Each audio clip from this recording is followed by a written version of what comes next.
Well, I'd like to welcome everybody.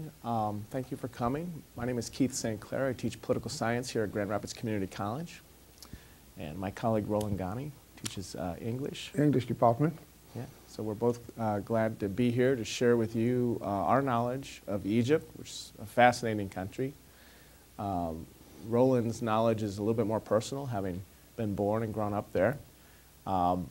Mine is a little bit more academic, but I've certainly been there a couple times, and the last time in 2008. And of course, I teach international relations and political science here at Grand Rapids Community College, so I certainly have an interest in what's been happening there recently. So I guess I'll get started and give my presentation.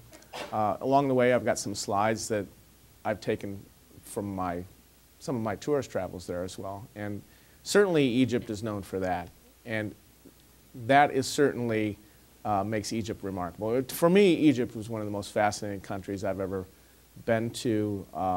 If you love history as much as I love history, you can't do any better than Egypt. You literally can dig just about anywhere along the Nile, and you're going to find some history. And it's no place else can you be in buildings that are 4,000 years old. It's just amazing. And so whether you take a cruise down the Nile, as I did, these are some of the sites that you might see. Most of the country, vast areas of it, desert, but along the Nile, very lush, very green, great agricultural land.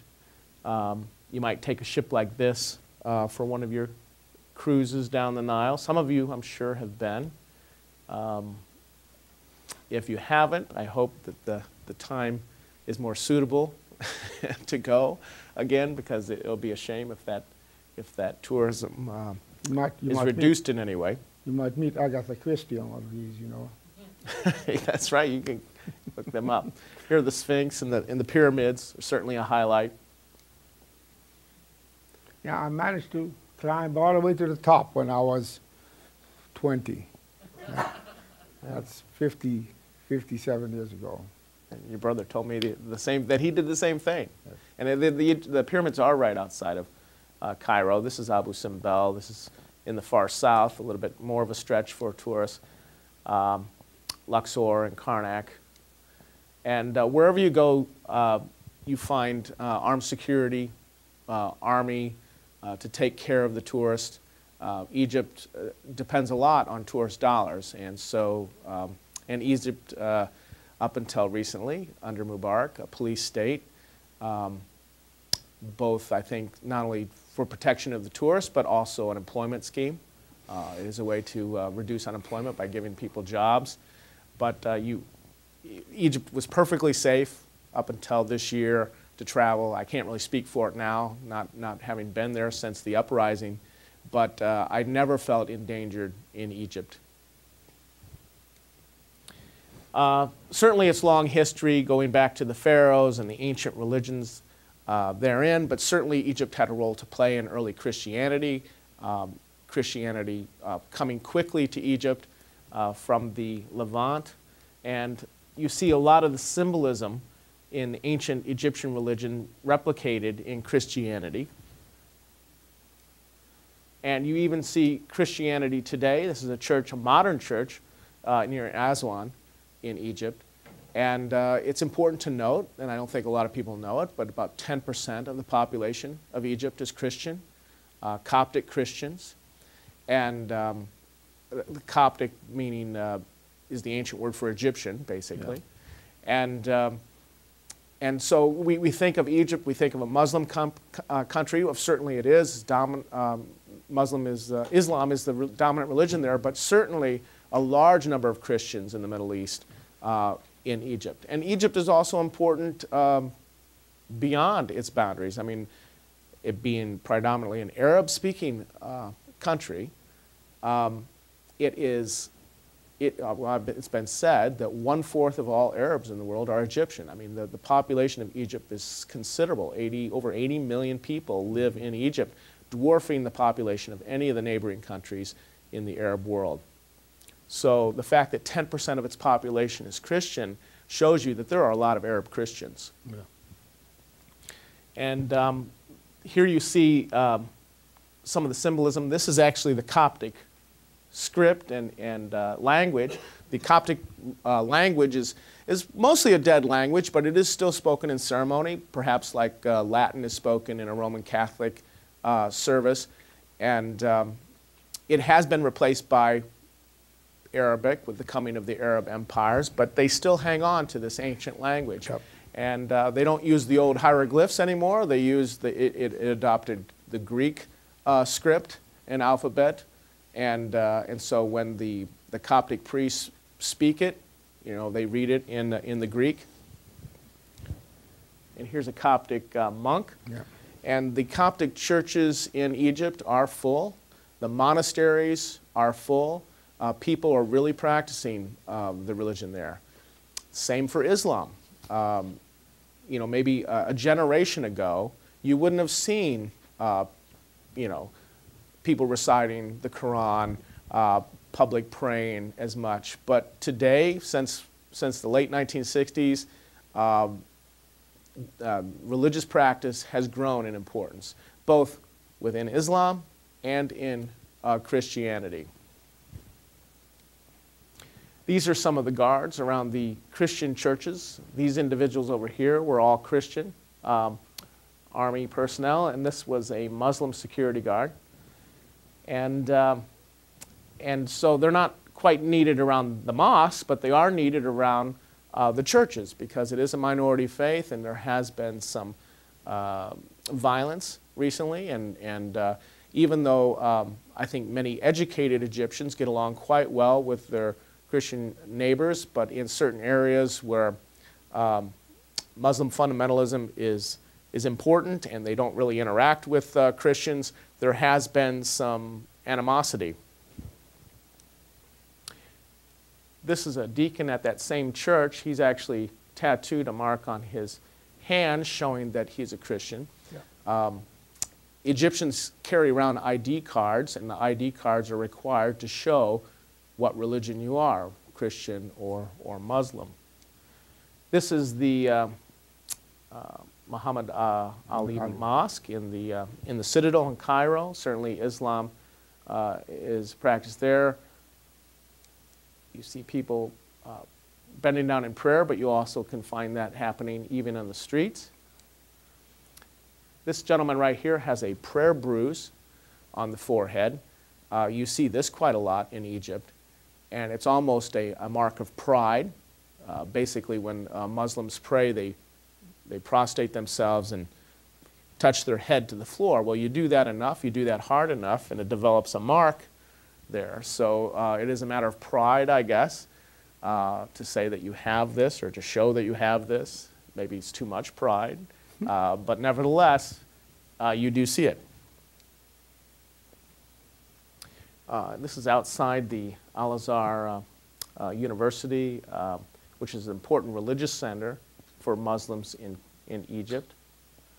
And of course, bread, the staple of life in Egypt, heavily subsidized by the state. I think you can get it for like 1 US cent. And there, in the past, when those subsidies were lifted, there were bread riots in Egypt. And even a couple years ago, in order to quell public unrest, the army was actually made to start baking bread. Shisha. Some shisha on the side streets. These are just some scenes of Egyptians walking. You can see some of the women and how they're dressed. Not all women wear the headscarf in Egypt, but many do. It's become very popular. I think, again, a generation ago, maybe in the 1950s, that was very uncommon, but the society has changed dramatically. Religion has become more important, and the headscarf being a symbol of a woman's seriousness in the faith. And it has more practical uses as well. It not only denotes, I guess, the fact that you are a follower of the faith, but also it kind of reduces the catcalls of men or unwanted approaches by men who might feel that more Western-dressed women are a little bit more available or are easier to approach. and yet you see women dressed this way and that you shopping in stores that have very provocative dress in many ways, such as this. And I remember taking this picture, and I remember the women that were walking down the street in front of me remarking, and one spoke to the other. And in fact, it was your brother, Bob, who translated it for me. What did he say? He said that the woman said to the other one, "Shame on us for having clothes like that in our stores." She was quite embarrassed that we Westerners were taking pictures of some of these clothes. Like this. Kishfa alik. I'll take your word for it since I don't know Arabic. And some more scenes of women. Arranged marriages are very common in Egypt, and men have been known to pay dowries to the woman's family for weddings. Certainly you find various incomes. This is in a more rural area. Yeah. Most homes in Egypt now have running water, even if it's not always available every single day on a regular basis, but they do have running water, and they also have electricity in most homes now, even though, well, actually the electricity, they don't have the blackouts that they used to have, actually. This is a less positive comment to make, but this shows you the common practice of female genital cutting or female circumcision. And you can see that Egypt, it has been quite a common practice in Egypt. And up until recently, 90% of women have had either their clitoris cut or sheared off, depending on how extreme the practice in that area. And this is something that the Egyptian government has worked hard to discourage. And up until recently, well, it does, in some cases it's merely symbolic, but in other cases it also can make sex either unpleasurable or painful. And excuse me, Keith. Yes. It's an element of religious fanaticism. The Arabic word is tuhur, means purification, so that a woman would not presumably enjoy sex. That's the purpose to which clitoridectomies take place. It is to deny her the sexual pleasure in intercourse. And the word tuhur, which is the word for that activity, is to indicate that she is pure. She is pure. She won't need to have that kind of, and that's the perversion of it. So men are to enjoy sex, but not the women, because that would be sinful. That's sinful. Right. So, exactly. so it's thought that in many of these places that you see here on this map, that if women do not have this ceremonial cutting, that they can become sexually voracious and thereby less easily controlled. And so up until recently, doctors in Egypt were still performing it. Less people tried to do it themselves in their own home. But I think it was in 2007 that there was a famous young girl who actually died from an infection due to it. And since then, the government has outright banned the practice. And now only about 2/3 of the younger girls actually have had it done. So that's quite a drop from the 90% that had been in the past. So and one more thing, it's usually the less educated ones that would have that done. Usually educated women will not allow that. In fact, teaching the multicultural literature, as they know, the author of the book is an Egyptian doctor who apparently was sharing the fact that they would usually say, this is not done amongst us, which are amongst the very educated people. And in fact, they've gotten the Mufti in Egypt, who is the government appointed official over Islam, and the Shenouda III, who's the Pope of the Coptic Church in Cairo, and both have come out condemning the practice now. So there's that's some positive development in that regard. This shows you kind of how Egyptians' lives have improved remarkably in recent years. You can see that the population has exploded. Over 80 million people in 2009, but the fertility rate has come down remarkably. So we're going to start to see in this next century that population growth level out a bit, which should help with the growth in the standard of living. You can see infant mortality has come down dramatically since 1990 to 2009, 78 per thousand births to 34 per thousand births. Literacy is going up. The schools are getting remarkably better in recent years. Now only about less than 30% of the population now being illiterate. And I noticed that even when I, as a tourist, was there in Egypt. As the security guard, I wanted to ask him about what was going on in the Middle East and Iraq, and he just wasn't educated enough to really even when I had a translator, he just really didn't know. I asked him even some questions about the Shiite and Sunni split in Iraq amongst Muslims, and he just didn't seem to be aware of the difference. Most Egyptians being Sunni Muslims, as most Muslims throughout the world are. But you can see electricity consumption gone up dramatically, telephone, both mobile and landlines, dramatically, passenger cars, almost doubled. So, you know, despite the dictator Mubarak and his oppression, and certainly I'm not a fan, nevertheless, Egyptians' lives have been statistically improving over the last 20 years, which might explain why Egyptians were educated enough, knowledgeable enough to organize effectively as they have using social media like Facebook and Twitter. And it might explain why this is happening now as opposed to happening earlier. Yep. Here you can see how the economy, economic growth, GDP, has been very positive in recent years, not dramatically affected by the recession that hit the United States.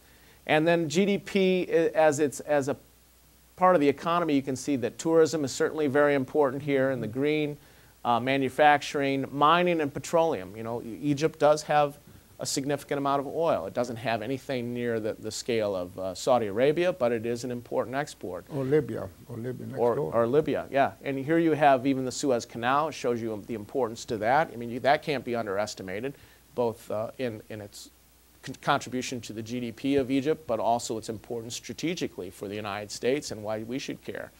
I mean, much of the world's shipping goes through the Suez Canal, coming from the Indian Ocean into the Mediterranean, as opposed to having to go all the way around Africa. And of course, the British and the French helped build that in the 19th century. Here you can see Egypt as it is in compared to the rest of the Arab world. And so this represents all the countries that are members of the Arab League. And you can see, just looking at population, 84 million people in Egypt. Look at all of these other Arab countries, and you see nothing touches that. So the fact that we are seeing a revolution of this scale in Egypt is not a small thing. I mean, Egypt, sure, it happened in Tunisia first, but Tunisia only has 10 million people by comparison. The fact that it's happened in Egypt is comparable to the American Revolution and then the French Revolution. I mean, the French Revolution happened after our revolution, but changed Europe and the world much more dramatically. I think the same could be said here. Tunisia's revolution was remarkable, but the fact that it's now happened in Egypt dwarfs it in importance. And here, you know, even in Saudi Arabia, 27 million. Really, I guess Sudan is really the next largest Arab country, 43 million. Even Iraq, 31 million. So, I mean, Egypt by far. And what's interesting is that in Egypt, you know, the name of the country, the official name of the country is the Arab Republic of Egypt. They certainly speak Arabic. The name of the country is the Arab Republic of Egypt. But some Egyptians kind of don't really like the term Arab. You know, they associate the term Arab with the Saudis or those in the Arabian Peninsula or the Bedouin. Yeah, that's what because it speaks, I think, a lot to their indigenous pride, to their own civilization that far predates the coming of the Arabs. And certainly they had their own language, the Coptic language, before Arabic came and became the dominant language. And Egyptian Arabic as a dialect is very much influenced by the previous language, the Coptic language. There's a lot of Coptic words that have been incorporated in Egyptian Arabic that you don't find spoken in Arabic in some of the other countries, even though because of its importance, some of those other Arab countries may know the Egyptian version, but there's the local Arabic version for a lot of those same words as well. One woman explained it to me that they are Arab by language, but not Arab by race, which I thought was an interesting way to put it. Yeah. So yeah, all right. So this is the country of Egypt. Most of the population living up and down the Nile. The Nile incredibly important to Egypt and how it comes out of Sudan, originating in Ethiopia and Uganda, which makes those countries particularly important to Egypt. And unfortunately, the Nile doesn't really always reach the sea. It's siphoned off for irrigation, and it doesn't always make it. And the dam, of course. And the Aswan Dam, which is down here. It was created this huge lake, which was very 50s. And but one positive thing it's done is provided a tremendous amount of energy for Egyptians, giving electricity to much of the country. On the downside, there were Nubians who were completely displaced, an ethnic minority who were removed. And of course, it also forever drowned some of the most important, Egyptian architecture and relics from ancient Egypt. They were just submerged. Some of them they actually moved, but not all of them. There's also a disease that's endemic to the place called bilharzia, which is a snail-carrying disease because most farmers are actually barefooted in the fields. And these were often washed into the Mediterranean. And these have compacted very much around the areas, and most often they're not washed out. Okay. And right, so and I was told by my doctor not to go swimming in the Nile. Yeah. Well, what else can I say about it? As far as the politics, I can't really overstate the importance of what we've witnessed in Egypt. For me, I predicted that there would be a revolution. I thought it would be after Mubarak died. He's quite old. Everybody knew that he wasn't going to live forever, and he hasn't been very well. And I thought that, yes, his death might bring a revolution. But when it came, I predicted it to be primarily a violent one. What I have witnessed has taken me completely by surprise. I have seen a revolution that was through practice of civil disobedience along the lines of Martin Luther King Jr. And I never would have anticipated that the largest Arab country and a dictatorship to boot would be brought down by tactics akin to those we saw here in the United States in the 60s, led by Martin Luther King Jr. and even by Gandhi in India. To me, this is something to admire. I think the Egyptians can rightfully take pride in this. I'm proud of them. I think it's going to be an incredible model for the future. I think that it's going to change. I think it should change Americans' perceptions of Egyptians. After all, I mean, I think here in the United States, we've often thought Muslims, violent people, Arabs, violent people, and here you saw a peaceful revolution take down a brutal dictatorship, a dictatorship that unfortunately the United States had been a big backer of up until recently. Mubarak was an ally of the United States, so we deserve some of the guilt for why he lasted as long as he did. But I do give Barack Obama a lot of credit in taking the side of the protesters when I know that there was some political pressure not to. I know Israel certainly was advocating and pleading with the United States to come to Mubarak's defense. And to his credit, Barack Obama, in the end, sided with the winning side, the people. And I also think that given the amount of money we give to Egypt and the Egyptian army, $1.5 billion a year, It's no small chunk of change. And I think that holding that over the Egyptian army was probably instrumental in getting the Egyptian army to pressure Mubarak to step aside when he seemed of the opposite of opinion for so long during the last month. Yes, you have a question back there. Yes. The question is, freedom and democracy are...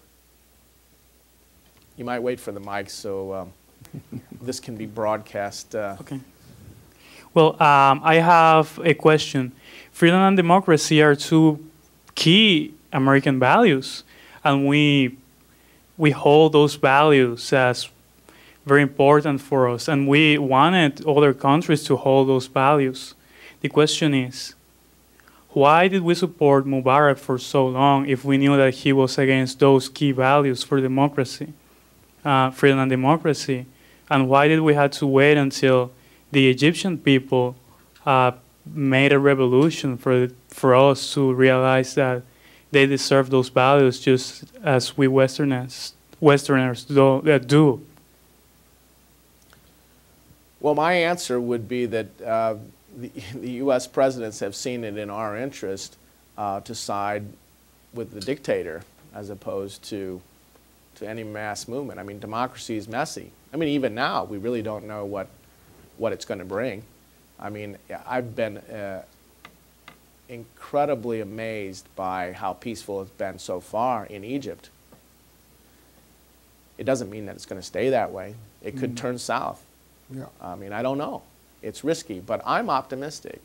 I'm glad Mubarak's gone. I wish we hadn't supported him as strongly as we had, but he was an ally to the United States, and it is not the first or the last time that the United States government has embraced dictatorship over democracy when it suited our foreign policy interest. Roland, would you want to respond to that? Well, actually, there's an element to which our foreign policy has not always been enlightened in the approach we perceive allies and opponents. Consequently, we have to understand, and I would probably broach the subject a little later on, that there is a concept by which we perceive certain benefits in advocating the support of certain rulers. Now, it gets a lot more complicated than simply saying, well, he was a dictator. Well, the reality is he was the devil we know, and better than the devil we don't know. And characteristically, it always provides us with an excuse. And if we, to use the example you said, the broad elements that we are advocates of democracy, and why didn't we see this as an element to which we should not subscribe to? Well, it's not that simple. There are many complications. But by the same token, events as they've developed have been to the advantage of the Egyptian people. However, there's always a big question mark. Are we always the bad Americans? No, I don't buy that for 1 minute. We have an element to which we see certain advantages. The world is very complicated. I may even take a few issues with my good buddy here, but when my turn comes around, I'll share on that subject. But for the moment, it's not a simple explanation or an equation by which we simply found this guy at the moment of having been a dictator, and so we have to get rid of him. We should have subscribed to the Egyptian people. We should have been on the side of the Egyptian people. We've always been on the side of the Egyptian people. As Americans, we've done an awful lot for the Egyptian people. The only problem is we couldn't do so much as an interference in their own local and what do you call it, the stuff that goes on in our own country. Internal? Internal affairs, thank you, sir. We can't impose on a country's internal affairs. And so, in one sense, we have limitations of influence. And even though we didn't like what he did, we had to realize there were certain advantages in being somewhat allied to him. Perhaps we shouldn't have supported him as we did. Yes. But I think that that's a far cry from saying we should have actually actively taken a role in overthrowing him. I don't think that, I think democracy has to come from within, and I think you're seeing that, and I'm very optimistic about that at the moment. I'm not one to believe that democracy can be imposed from without by, well, as we toppled Saddam Hussein. I'm not as optimistic about the future of democracy in Iraq for that reason, since it didn't come from within. But I think Roland's analogy, I love his actually analogy. I mean, how often do we do the same thing in our own lives, right? Where we prefer a familiar problem to an unfamiliar solution. Yeah. We continue to live with the problem because the solution seems new, scary. We don't want to take the risk. We'd rather keep the problem and keep the burden rather than the necessary steps to remove it. But Roland, you would like to talk about some of well, let me your life by the in way, Egypt. Anytime you want to jump in, because I don't necessarily need to take the whole half hour. Initially, I was going to show you just another side of the Egyptian scenery. Streets of Cairo, they were very nice. Keith had really demonstrated some really nice elements of Egypt, which far outweigh anything I would have brought to you this evening. I want to first share a little bit about myself. That gives me a bit of handle on what I can share with you. It was kind of nice that my brother took Keith and his several other people on a tourist trip. My brother Bob lives in North Carolina. He has this travel business, and he does the trip twice a year. Unfortunately, I haven't been able to do it as often as he does. And every time we talk, of course, and he mentions the good things in Egypt, of course, he always enjoys the fact that he can get tourists to attend. As Keith time and time again told me, he had one of the best trips he ever had with my brother, which made me very happy about that. Yeah, it was a very good trip. Anyway, I am not Egyptian. I am European. My grandparents all came from different parts of Europe. My father's father came from Greece, and his mother came from Italy. And then on my mother's side, her father came from France, and her mother came from Spain. So you can figure out the mess I am by now. And characteristically, it's called diversity, you know? And the common denominator, they were all of the Jewish faith. However, my dad, in his early years, back in 1910, became a Christian. He always called himself the completed Jew by virtue of the fact that he believed in the Messiah under the auspices of the Anglican Church in Egypt, which is the Episcopal Church in this country. In essence, Europeans, to put it mildly, always seem to have had a privileged status. Why? Because it was at the invitation of the Khedive Ismail back before the turn of a century, in which Europeans had an influx of their presence there by virtue of the fact that Egypt wanted to modernize. In spite of the fact that Egypt's ancient civilization was the remarkable legacy, they did need considerable modernization. And so the Europeans, of course, were for that purpose. I know for a fact that my paternal grandfather was a watchmaker. I never met him. He was long gone when I came around. And therefore, it was always a privileged status. The British, of course, had a considerable presence there. It was somewhat benign. At times, it was a little bit not so benign. In many instances, I was very privileged. You know, Keith brought up a very remarkable issue of the educational level. I went to school from 1939 to 1950 at a British school. I would have been one in 10,000 children to see the inside of a school. Speaking of the population, for example, the 1940s, which were my years of schooling, the population of Egypt was 16 million. 84 million today. That's an amazing increase. And in the United States, I remember in the 40s, it was 150 million. We doubled only. They quadrupled. No, more than that. 5 times the number of population in Egypt. Anyway, and so at the time when Europeans began to sense a very uncomfortable situation, since the Egyptians began to assert themselves with a streak of nationalism by which they wanted the British out of there. Of course, their presence during the war was a good thing. My father worked as a civilian with the British Army in Cairo. Subsequently, in 1956, after 1952, when Colonel Nasser came to power, having booted the king, Farouk, who was a playboy par excellence, and he was sent packing to Italy, they were particularly an example of Egyptian kindness, and even, I would call it, a benign attitude about things. The king was given a very nice send-off. even a 21-gun salute, put him on his beautiful yacht, and off to Italy he went. Well, of course, it wasn't so in Iraq. In 1958, some of you who might have been old enough to remember the terrible instance in which King Faisal, one of the Hashemite ruler, another one was the King Abdullah, who was a Hashemite ruler of Jordan, known as Transjordan.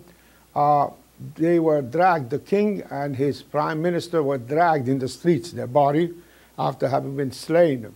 So Iraqis and the general area of that Arab world is almost a genuine inheritor of the Persian and the Assyrians. And I saw these pictures of bas reliefs in which when the Assyrians would conquer a people, they'd gouge their eyes and pull out their tongues and kind of.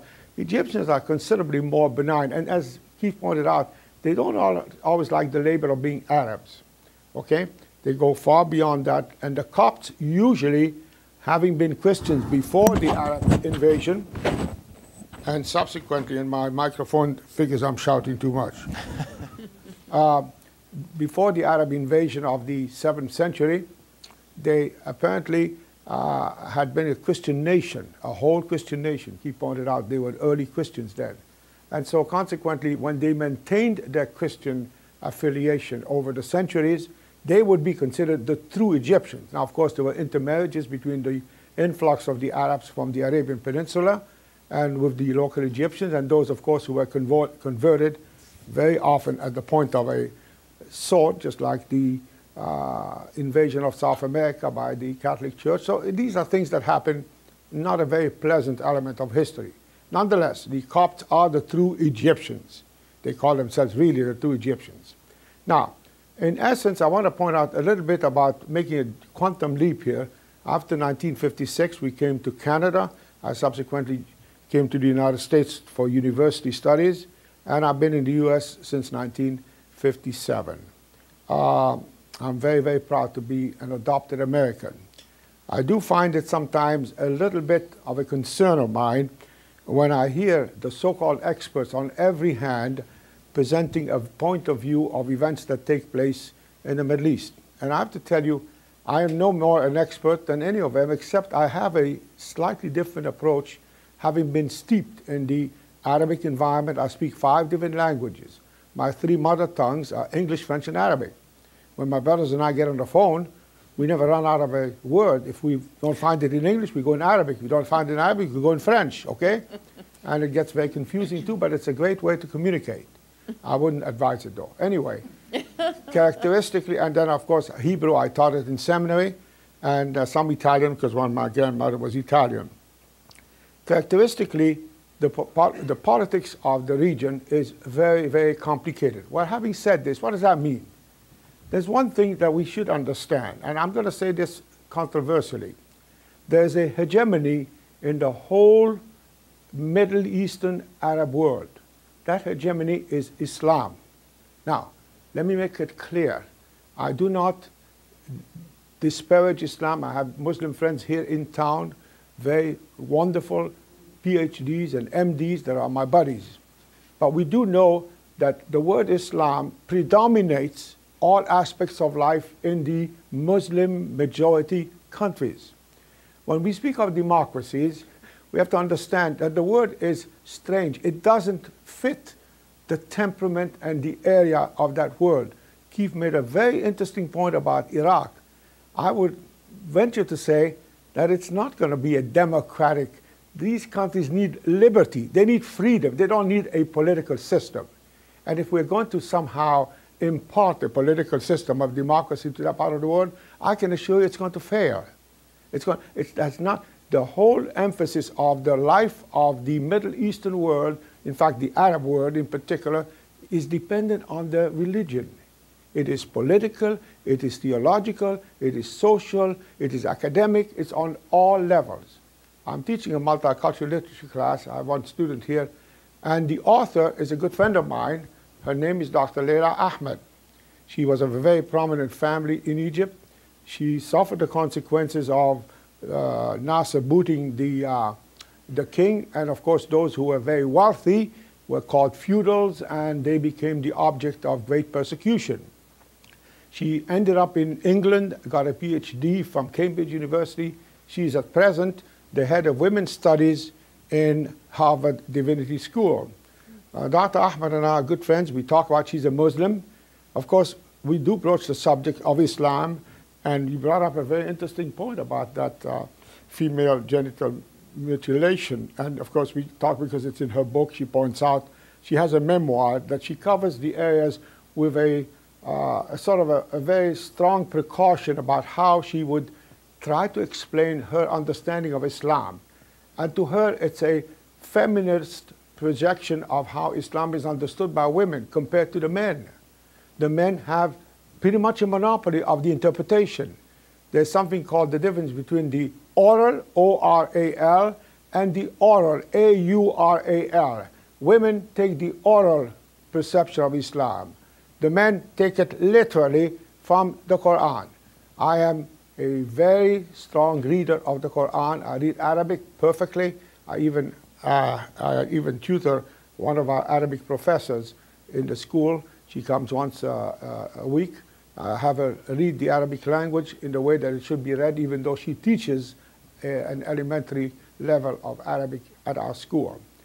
I'm going to ramble. I have to be careful. I want to stop somewhere where it's a reasonable point. I'm simply trying to point out there is a concern that we sometimes jump to some very neat conclusions about the area of the world. It is not that neat. It's not going to be neat, okay? I'm getting a little tired of somehow occasionally making us look as the ugly Americans. We don't need that. It's not true. Unfortunately, our foreign policy has not always been bright or anticipating or, what's the word, being able to project what could happen. There were instances of what I call the Arabists, a group of foreign diplomats. I read about them.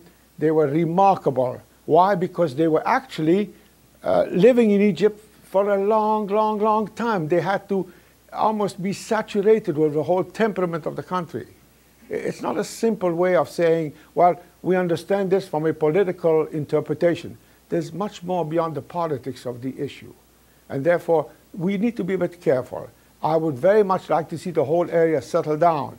But you have to understand, underpinning this whole movement is one strong force called Islam.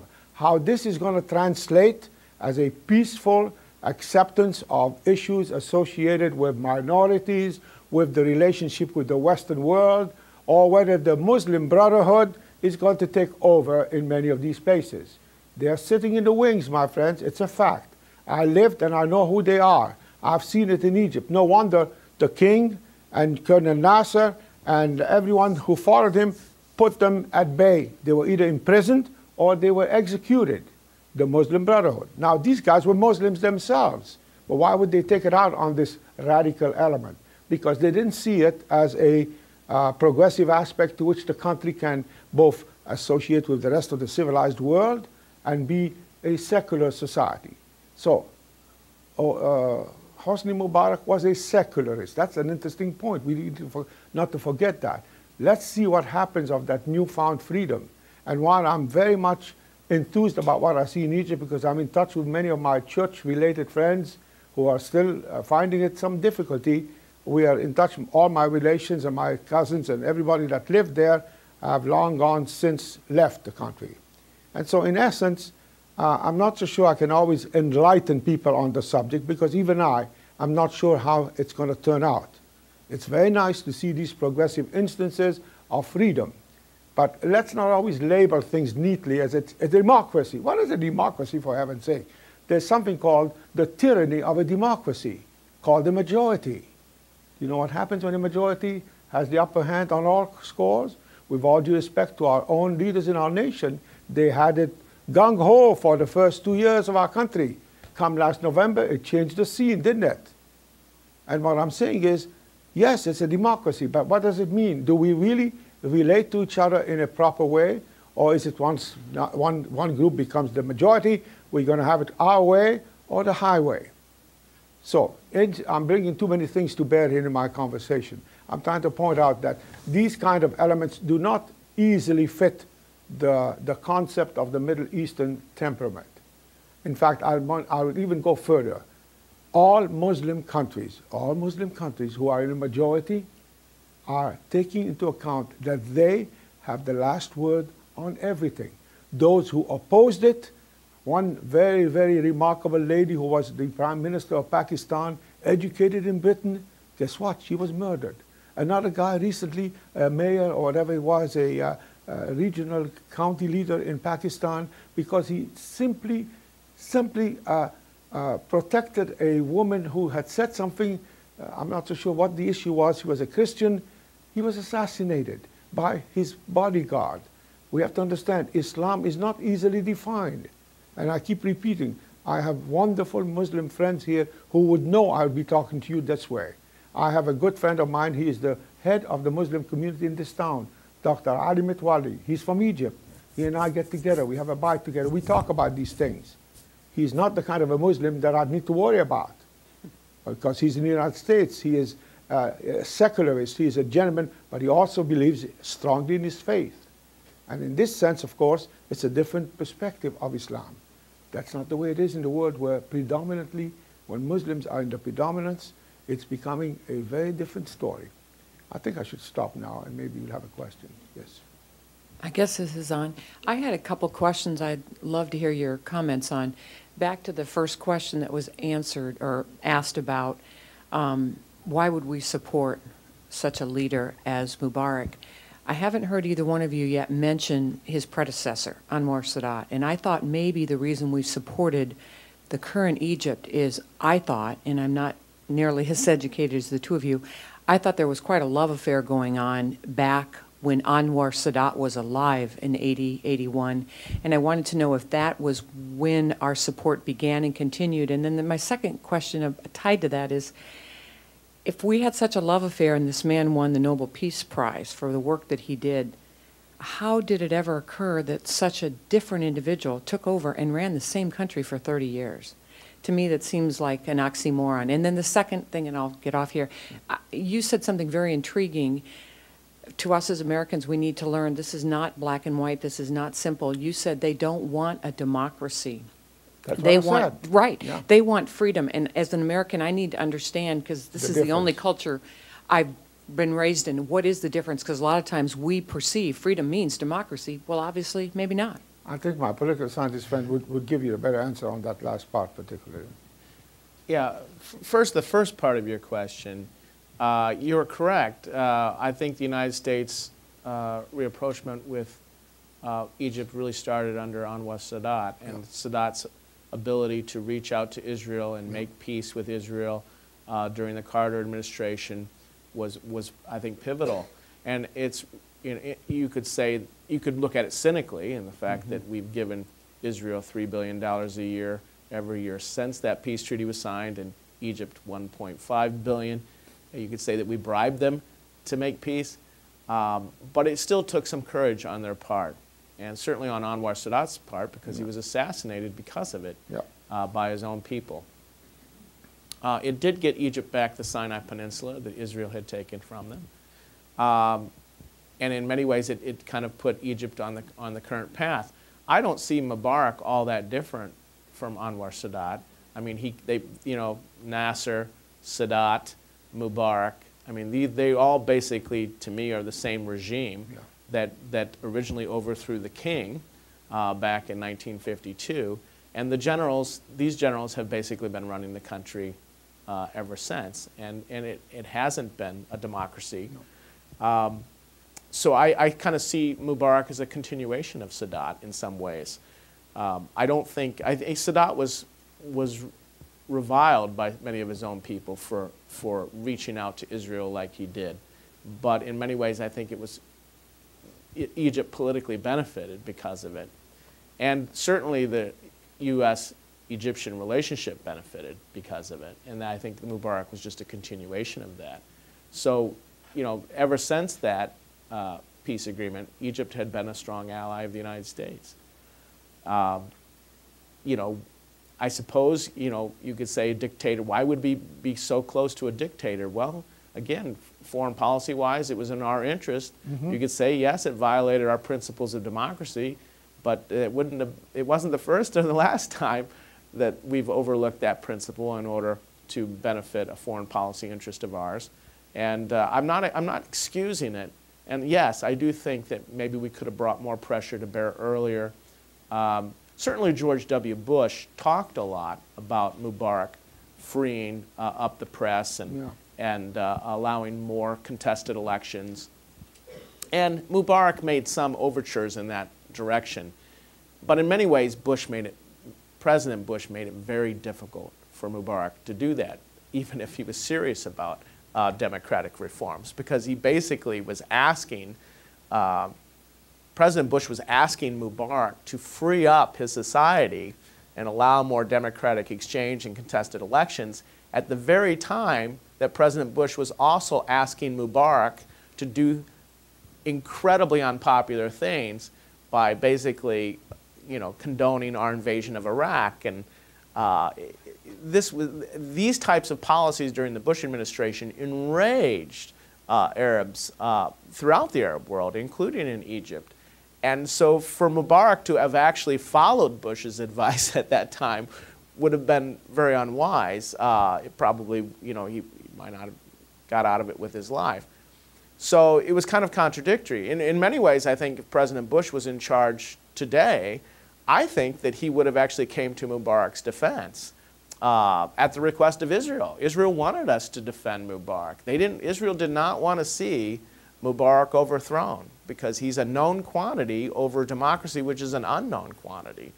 And, it's all speculation, of course, but I tend to think that, President Bush might have tried to hang on with Mubarak. I was quite pleased to see Barack Obama do the opposite, and eventually, maybe he was slow at first, but diplomatically, I think you have to be, and he finally saw himself on the side of the people, which won out. I think in the long term, the best. We don't know for sure. It could go south. It could be a civil, who knows what's going to happen. But so far, I've been quite pleased, and I'm optimistic because of that about the future. The idea of a democracy, for example, whenever you have a democracy, meaning opportunity for a free election, invariably we see there's been that expression. Sometimes in Algeria there was an expression that started for a while, one man, one vote, once. You have an idea what that means? That's it, once. And who would be take the Hamas in that little enclave of Gaza? They got free elections, sure, they won elections. That's democracy. All right, let's call democracy what it is, not exactly what we always anticipate. Maybe our perception of democracy, I don't even see the word democracy in our Constitution. I keep reminding myself, that word comes from the Greeks, and of course, as you probably know, they weren't exactly altogether benevolent to every conceivable member of their society. And that democracy had a certain inherent fallacy by which we speak of it as if it was a freedom. It is not. It creates a certain categorization. Now, I'm sorry, maybe Keith would disagree with me. I'm sure he has an insight in that element that would be very interesting too. But I find it somewhat contradictory. To me, a freedom is a whole lot different than simply a political system. You might say, but don't you believe in democratic? Yes, I do. Don't misunderstand me. I do believe in the idea that we have elections, okay? But elections don't always answer our questions. All of a sudden, all I see today in our political agendas, I'm so sick and tired of everybody, I turn TVs off. I don't. Why? Because they're constantly at loggerheads. Well, that's the product of democracy, friends. Is that very nice? Did they get anything done? A group of guys leave a state in order not to elect, to vote. In Wisconsin, they have a principle. Good. That's a democracy for you. The business is not being done. Now, I'm being a little negative. I appreciate his optimism about things, but I'm a little pessimistic. I'm a little cynical sometimes. Forgive me. I'm a little cynical. When we tend to have this idea that we are the all-in-all in our concepts of things as they should be. For example, let me tell Keith something about Israel. He does make some good points about it. Israel is the only quote-unquote democracy in the whole Middle East, in the whole cotton-picking place. It's the only democracy. And they cannot lift a finger without their representatives to really say what needs to be done. Yeah, unfortunately, the issues today are a whole different set of pictures. Yes, they are being, the United States protects Israel in a very, very definite way. Unfortunately, there's an imbalance sometimes in the ways things are demonstrated in our attitude towards the Arab world. You know, in 1940s, I saw the American Point 4 program by President Truman. It was an amazing example of American generosity. I used to read about the Marshall Plan in Europe that saved Europe out of the grim result of World War II. I mean, it was amazing the things that the United States did for the world. And today we don't seem to have a very coherent foreign policy. I'm sorry to say that. I'd like to think, along with my good friend here, that the president did the right thing. I tend to be a little bit jaundiced about the idea. Why? Because I'm not so sure he really understands the Middle East. You mean the president doesn't understand the Middle East? Yes, my friends. I'm sorry to say that. Okay? I know the Middle East like the back of my hand. I know exactly the temperament. I know exactly what they would do, what they would say. You can't be born in that area without getting a sense of what, by osmosis, you get some feeling about it. And so I'd like to see things, you know, today I'm very excited about the youth of Egypt, very excited. Now that's the biggest plus I can say today about it. And I'm hoping that they will not succumb to the Muslim Brotherhood, because they are right there under the surface. They are a very powerful force. In 2005, when Mubarak did allow some more contested elections, Yeah. he would. The Muslim Brotherhood is banned. Yeah. A Muslim fundamentalist Sure. party, if you will. Yeah. But nevertheless, they ran many candidates as independents, Yes. and they took about a third of the seats in There you the go. legislature.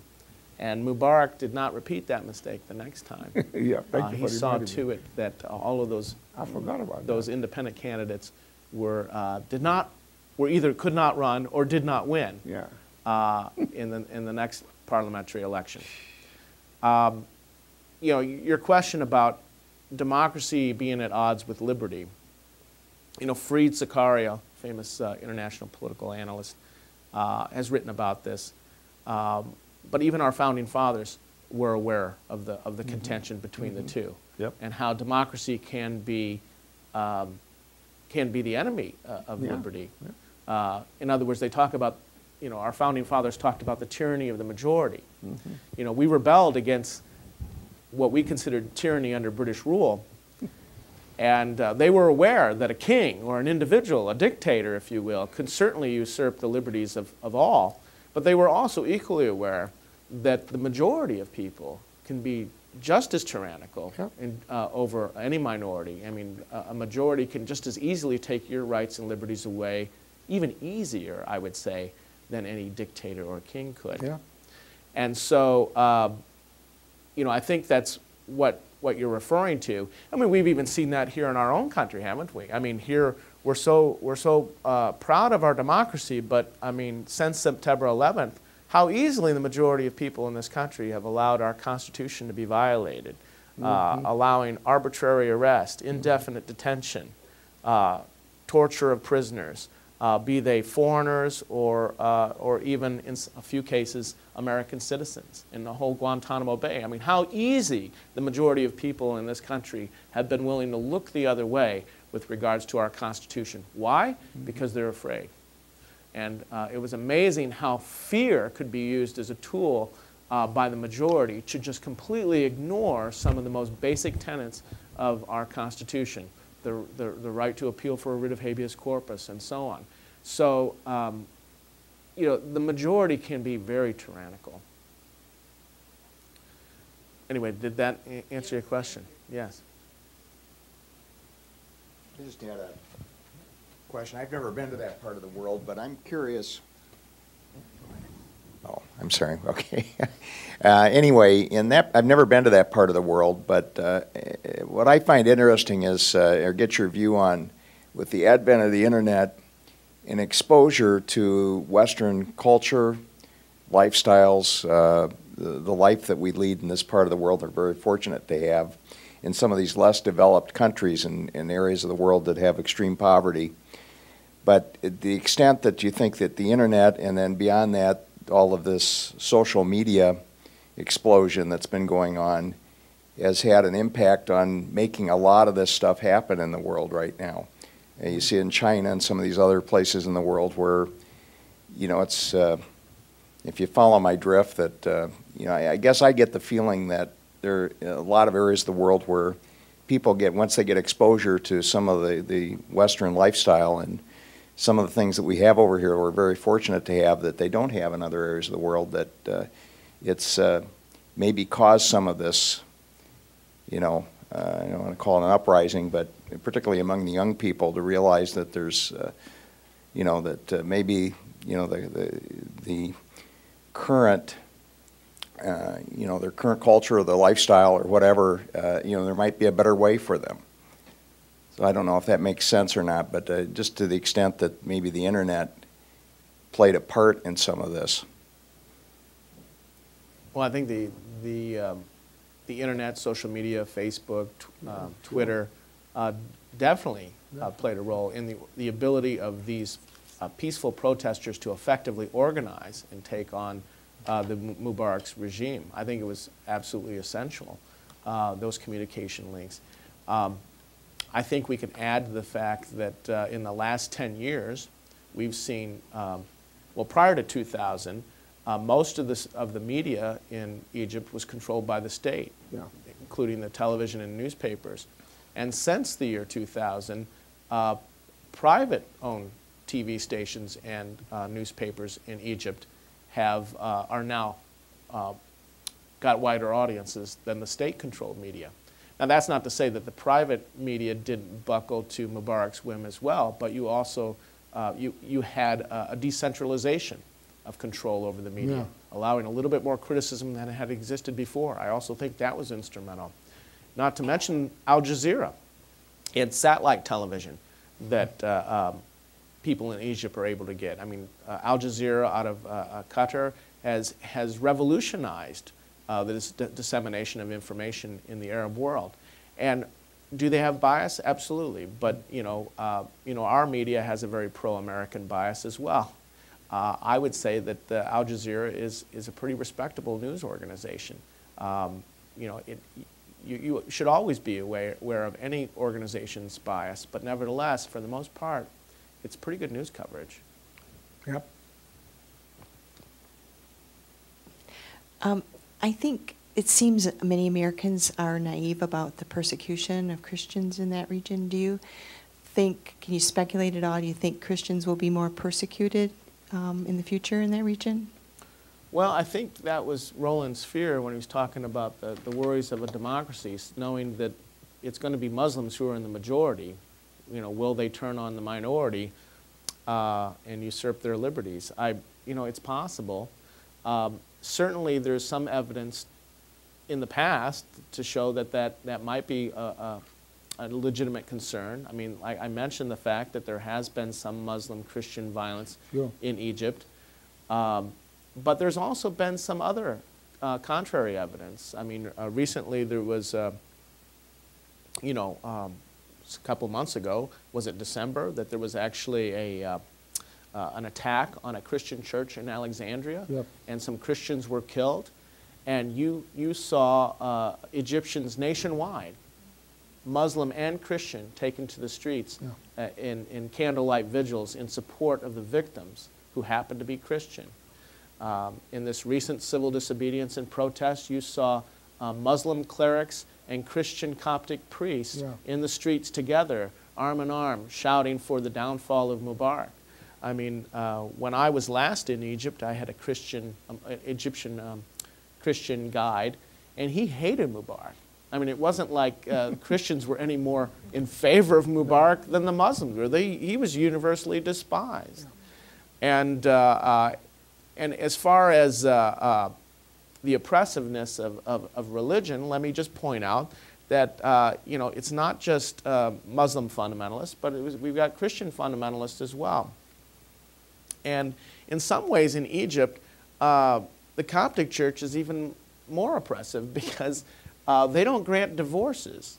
And so you have Coptic Christians having to convert to Islam, or at least in order to get a divorce. Because although the Pope, Shenouda III, in Cairo, could grant the divorce if he's willing to, he hasn't been so inclined. He's incredibly conservative. And not only have you seen some of the protests against Mubarak in this recent civil disobedience, you've also seen some protest by Muslims against the Mufti and Christians against their Pope, who they feel have been too backward, too conservative. Yep. You know, we tend to fear the Muslim Brotherhood because it is a Muslim fundamentalist organization. Obviously, religion is taken very seriously, but fundamentalism also exists in Christianity and Judaism. Fundamentalism, I think, is a force that's growing throughout the world. It usually is typified by people who read Scripture literally. They also would like to see laws and government policies reflected in religious law. In other words, what's banned in heaven should be banned here on earth, right? And in that sense, we have some Sharia law here in the United States. Right? Well, in the sense that religiously motivated laws, right? It was just in 2003 that the Supreme Court finally overturned Michigan's law against sodomy. What was that? But I mean, the first offense was up to 15 years. The second offense was up to life in Michigan. That was 2003, and that it wasn't even if you were same-sex, it was even if you were heterosexual, and even if it was a man and woman who were married, it was still, that was the punishment. Adultery is still illegal, technically, on the books in many states. I can't go and buy a car in Kent County on a Sunday. Why? Because that's the Sabbath. You know, I mean, what is that but Sharia law in many ways? But Keith, the thing, I'm going to take a little issue with you here. We do seem to underpin things as if it were a religious premise by which these things come about. Now, I have to be candid in telling you, in Islam, it is not necessarily an issue of fundamentalism. It's an essence of religion. I know the Quran like the back of my hand, my good man. And the points it makes, now I can say the Bible has certain passages that would support what you're talking about. But it is not the principle by which Christianity, for example, or even Judaism today, would allow it to be a principle, even if some of those conservatives would like to interpret it verbatim in the way it's said. But in Islam, if you deviate from the word, it becomes an issue of anti-religion. What's the word of? In essence, you would actually have a problem that you contend with a very central theme, tenet of faith. Okay? Now, the way they practice it too is within the secular measure by which they won't allow it, like Hosni Mubarak would not allow it, even though he knows that basically, like when I talk with my Muslim friends, they said, we know that these things have to be implemented in the way it is written in the book. You cannot deviate from that. And so consequently, it creates that measure by which there's a difference between establishing a particular principle or religious, whatever you want to call it, a religious formal example of the interpretation of a scripture. They don't allow for interpretation. It has to be verbatim. You made that point a moment ago. Some people take the word literally from the Bible. So consequently, that's not a religious principle. It's somebody's interpretation. In Islam, you cannot interpret anything. Well, I would disagree with that. I think in Islam that there is a tradition of interpretation, that things don't necessarily have to be taken so literally. Okay. I would say that in Christianity, that a lot of the laws against homosexuality and that we've had in this country, and the fact that homosexuals are not allowed to marry, have been definitely religiously based. I mean, the Bible's pretty clear. And I'm not being a religious person, but it does seem to condemn that behavior. And yet, I am not one to personally condemn it. You know, I think, and I know many Christians who feel that such a literal interpretation of that scripture is wrong and unfair to homosexuals. But I can't help but see that being the underpinning for many of the laws in this country against them. And to the extent that... but you don't proceed with, in Islam, if you're a homosexual, you are under the penalty of death. You are under the penalty of death. You do not have that consequence in the Christian faith. Yes, Christians do not believe in homosexuality, or at least some don't. Consequently, no one goes and is condemned to death over something like that. Do you know what they do in Iran on that subject?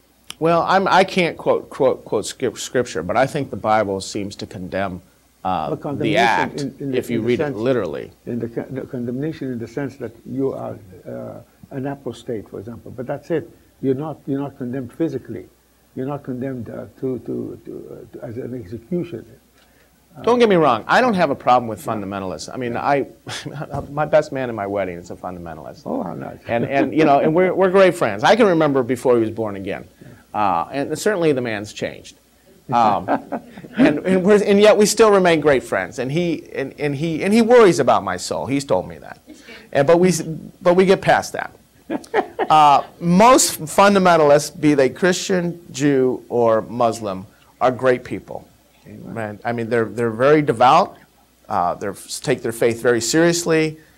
Sometimes that could be a buzzkill for me, but they're great people. I can't deny it. And yet, there's always a few, isn't there? That ruins it for everybody, right? There's always a few Muslim fundamentalists who are going to strap on a vest that's a bomb and go into a cafe and blow it up, or there's always going to probably be a Christian fundamentalist who takes it to the extreme and kills an abortion doctor, or bombs an abortion clinic, or goes in and bombs a gay bar.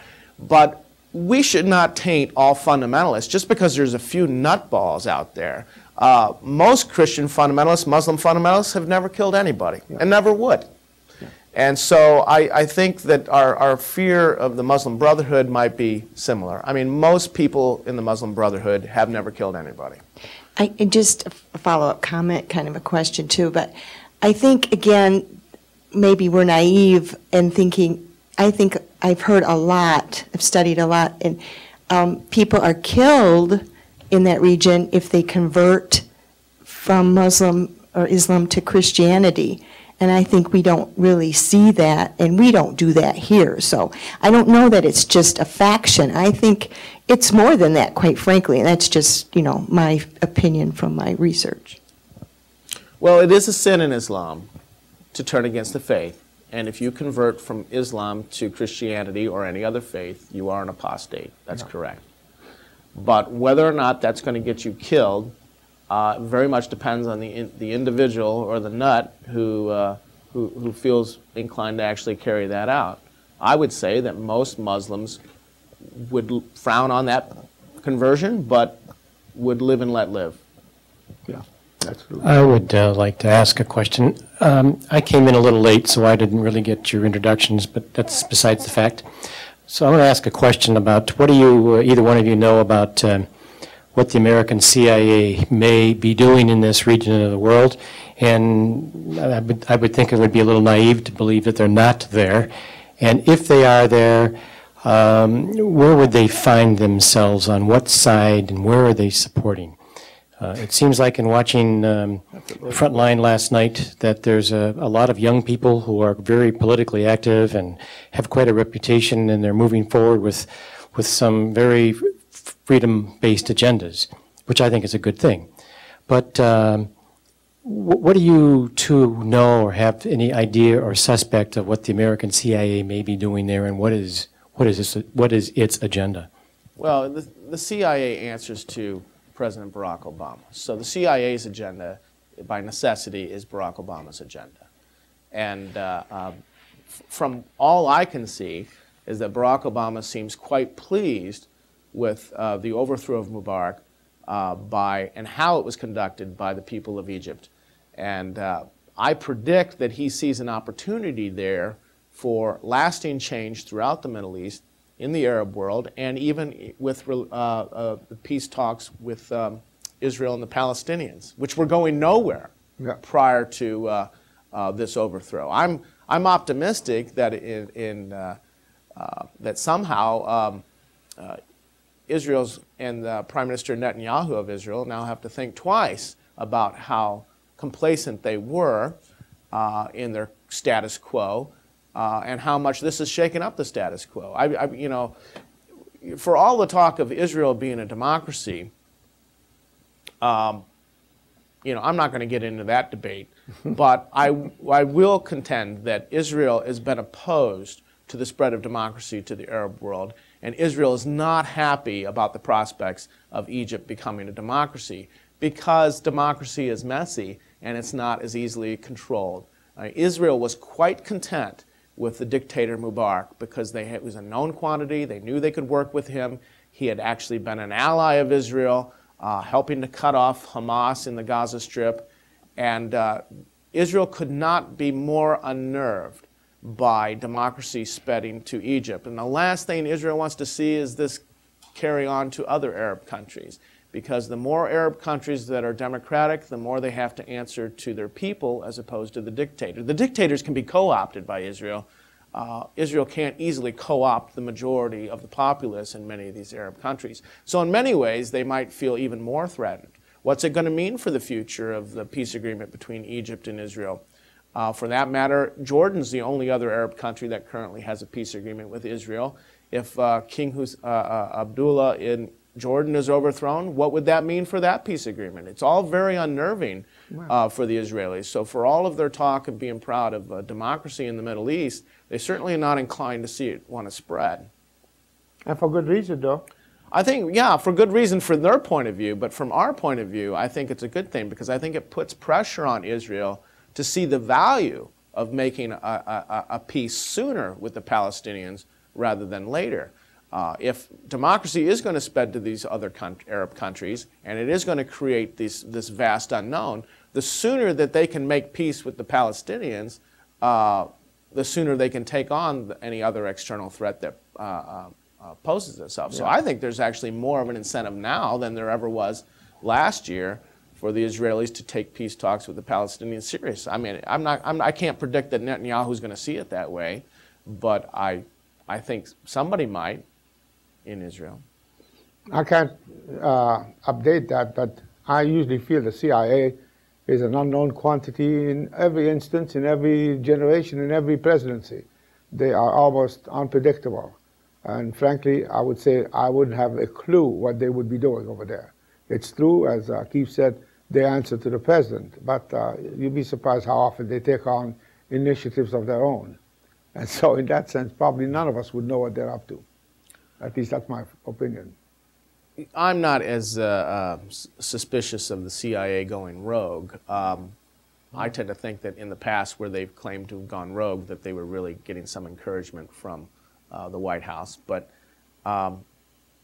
what's comforting is how bad they really are. I mean, once again, the CIA seems to have been asleep at the wheel and missed what was actually happening on the Arab street. I mean, it's amazing all the money we put into this organization, and it continues to fail us on the big picture items. So knowing how flawed they are, I guess, causes me to fear them less. But you support something, Keith, that makes the point. Unfortunately, I have seen American foreign policy not always on the bright side. Other than their benevolence and generosity through the decades I've lived and seen what they've done, but usually the foreign policy, the so-called the foggy bottom crowd, as I call the State Department, sometimes doesn't seem to see much ahead of their nose. I mean, that's my attitude. I don't know, maybe my cynicism seems to eke out of me, but I've seen it so often fall on its face from Mossadegh. Remember Mossadegh when the CIA overthrew him in Iran and put another... It is true. Our government is very reactive as opposed to proactive. Exactly. Yeah. But I think that's also because the American public is reactive as opposed to proactive. I mean, it's amazing. I can't... it's amazing the American public's lack of support for doing anything about these problems before they occur, rather than waiting, hoping for the best, that everything's going to stay the same, and then when problems arise, like the debt crisis. I mean, we've known these problems have been around for years, and yet continually Americans don't want to really do what's necessary to take them head on first. Yeah. Wow. I have a couple parts to my question. You both mentioned the Muslim Brotherhood, and you've kind of already answered this a little bit, Keith, but I was curious if you guys think they can be peaceful and democratic and Islamist, or if you think their rejection of violence was kind of disingenuous. And the second half to my question is the military seems to have been the main power broker in politics probably since Nasser took power. Do you think they would accept a democratically elected Islamist government, or are they committed to secularism and would step in? Well, they're not committed to secularism. I mean, they're Muslim. They're fundamentalists. I mean, they're no more committed to secularism than my best friend who's a Christian fundamentalist. He's not committed to secularism either.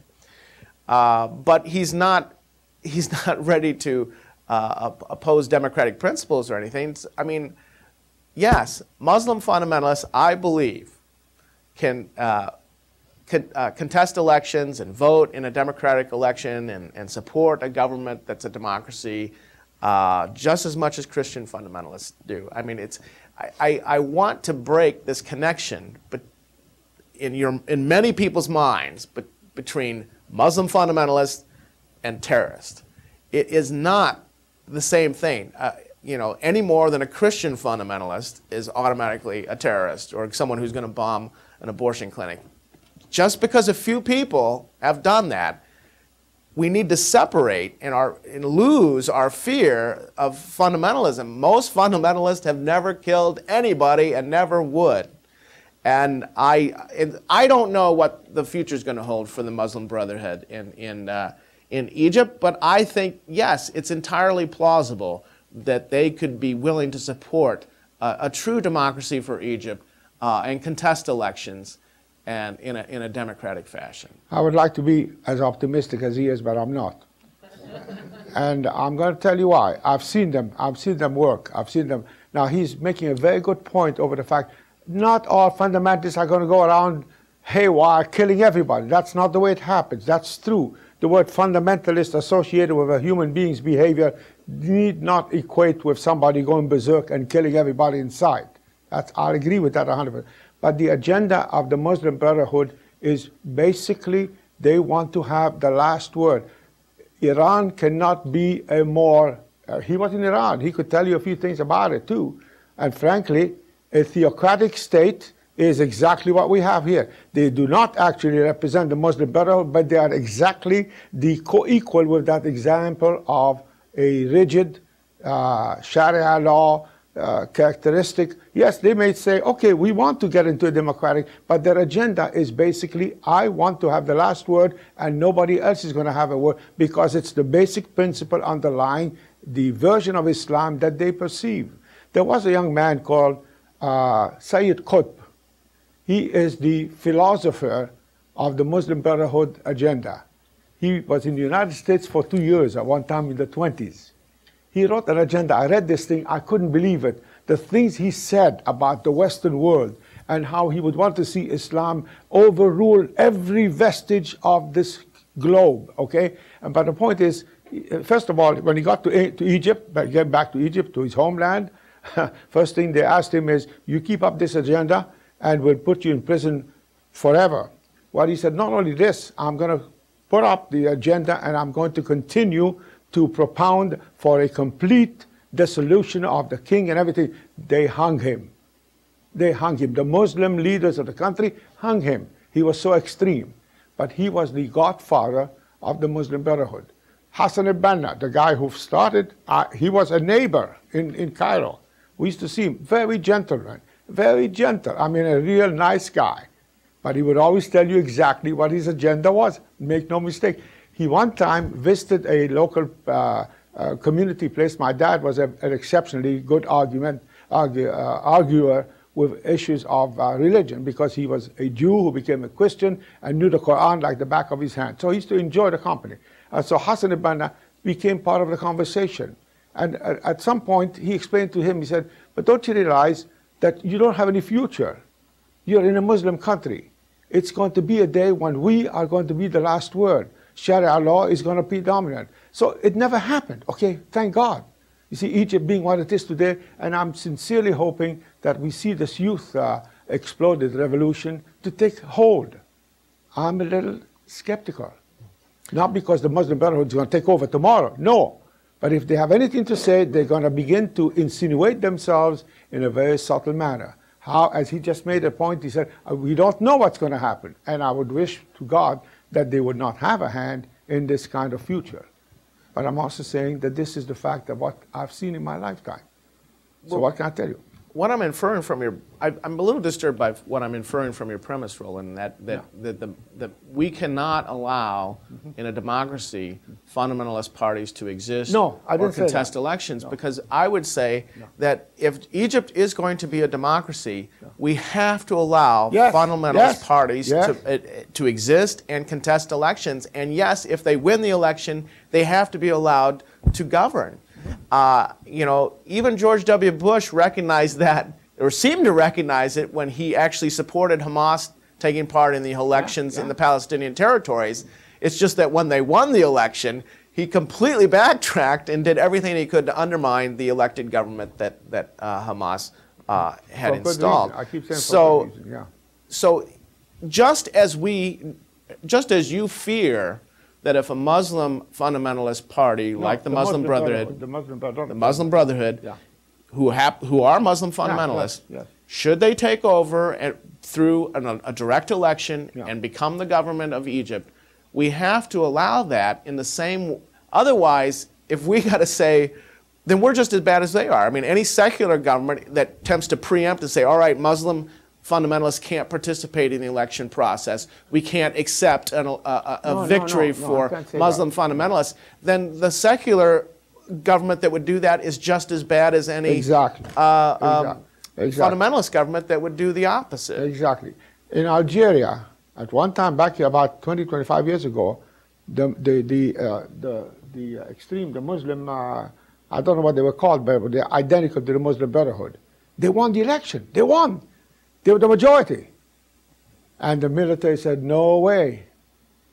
And they got rid of him. Now, I know this is not fair. This is not democracy. But they were allowed, and the Muslims themselves, the Algerian Muslim military, take Turkey. The Turkish military is always the protector of the secular world. And yet you have a lot of fundamentalists in Turkey who would love to get rid of that secular agenda. What I'm saying here is not that I necessarily deny the democratic process of an election. I'm simply saying my sense is that if they had the upper hand, they will then settle it once and for all. They are extremely good social workers. They do tremendous work amongst, they even win the hearts of the people. That's why they won in Hamas, the Palestinian. They won the hearts of the people. They did all kinds of good deeds. Yeah, their charity work was well known, and they also didn't have the reputation for corruption that the secular Fatah party had in Palestine, which is one reason why people voted for Hamas. I don't think it's the majority of people necessarily wanted to have a Sharia law imposed on them. No. But the Hamas kind of won them over in both their charitable works and the fact that they seemed uncorruptible, unlike the leaders that they currently had. I think that it's always a possibility, I admit, right? That a government elected by the majority of people could actually use that majority mandate to usurp liberties.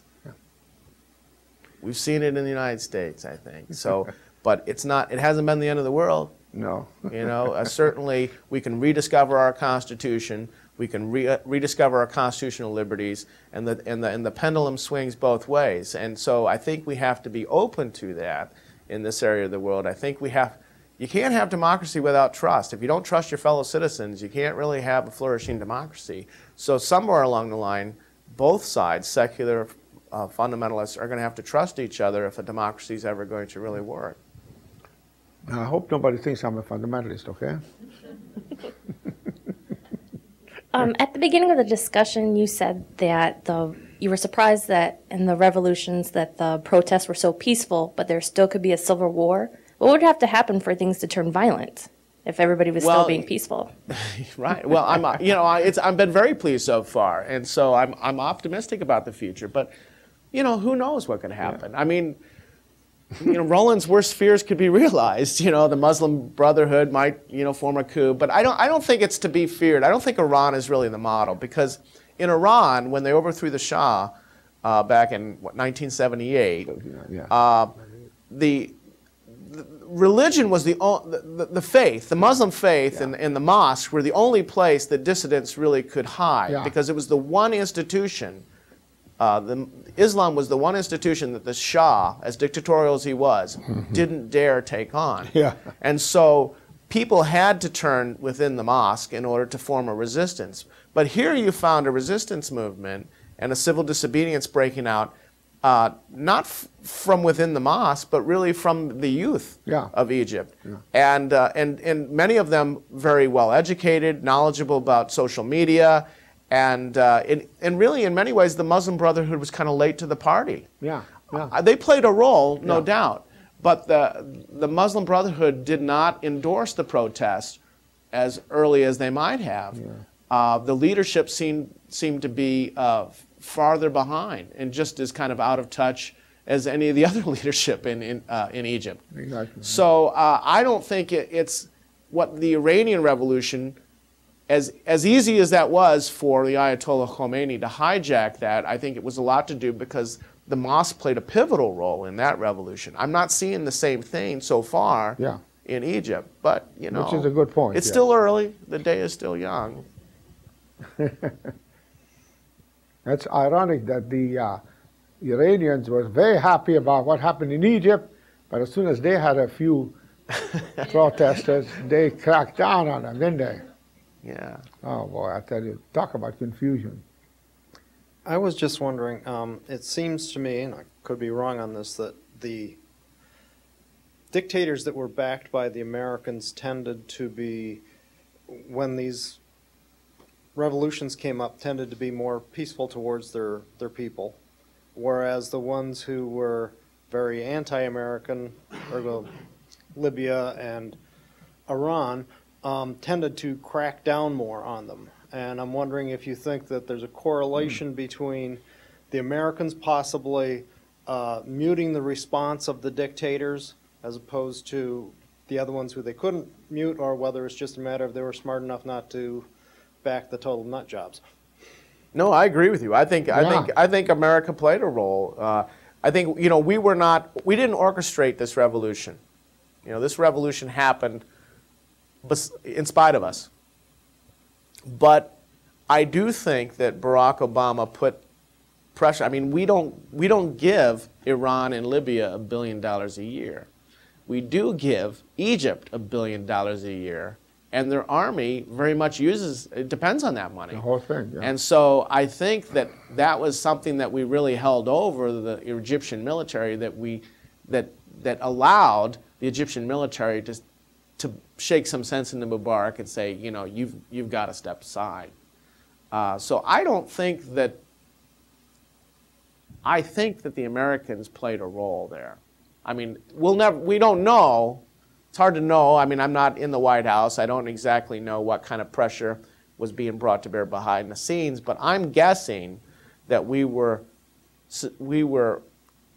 letting them know, the Egyptian army, that you may be not getting your $1 billion if you screw this up.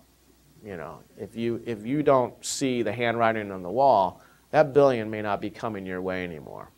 And I think that was instrumental, because I don't think Mubarak got it until the military council of the Egyptian army woke him up and said, no, you're done. This is what's going to happen. I mean, because you saw his speech, right? I mean, the one day he says, I'm going to die at the helm, I'm not going to step down, and or at least before the elections in the fall, and then the next day, I'm stepping down. It was, something happened. And you make a very good point, and I think we're going to have our hands full if our friend Muammar Gaddafi stays put, he's going to be a really bloody murderer. I mean, really, just he is not the kind who's going to easily be exiting the premises there whatsoever. But even there, the civil disobedience going on is impressive, Yes. where you have government ministers Yes. basically defecting. And the Air Force. Air Force pilots landing their planes in Malta and Malta. saying, I'm not firing on my own people. I mean, that civil disobedience, I think, is remarkable. Remarkable, yeah, much more. And I don't think Let's hope that it Gaddafi's doesn't. going to come out on the winning end of it. No. I mean, maybe it can't happen as peacefully as it did in Egypt elsewhere, Yeah. but I think it's going to happen, violent or otherwise. I think in Iran, I don't think Ahmadinejad, my prediction was that I don't think he's going to see out his term. I think that you know, that unrest below the surface has not gone away. It's dormant now, but it's still there. And the Iranians, I believe, have seen first, or have woken up to the fact that the elections that they thought they believed in are a sham. And this last presidential election, I think, convinced them of that. And I don't think you're ever going to get that out of their minds. And Iranians have a long history of revolution. You know, it's part of their Shiite tradition to be the underdog, the martyr against the oppressor. Are you familiar with the distinction between Shia and Sunni, folks? It's a very interesting distinction. According to the history, the Prophet Muhammad's one of his relatives, Ali, grandson, was supposed to be the successor to the Shia. They wanted a succession from the Prophet's lineage. Okay? The Sunnis believed that it should be an elected imam, an elected caliph, but not part of the family. But the assassination of I think it was the grandson of the Prophet Muhammad, who actually Hussein. Hussein. Yeah. Hussein. And I remember one of those Shia guy coming by the house. They inflict all kinds of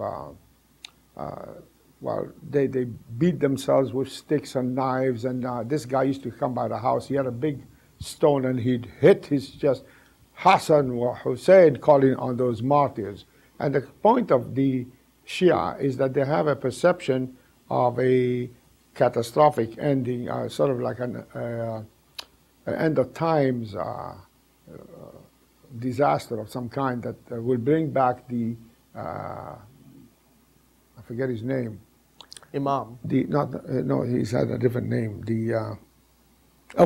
There's almost like one of the representatives of the 12, something like the 12 apostles. What's his name? Anyway, it doesn't matter. And he will only come when the world is in a conflagration. And our friend Ahmadinejad is probably thinking, you know, I would like to accelerate this. That's why his so-called nuclear interests are maybe not too far-fetched in his agenda. I'm not kidding you. I'm not making this up, friend. Believe me. It's a characteristic tenet of their faith, quote unquote, that they expect a end-of-time disaster for the Imam.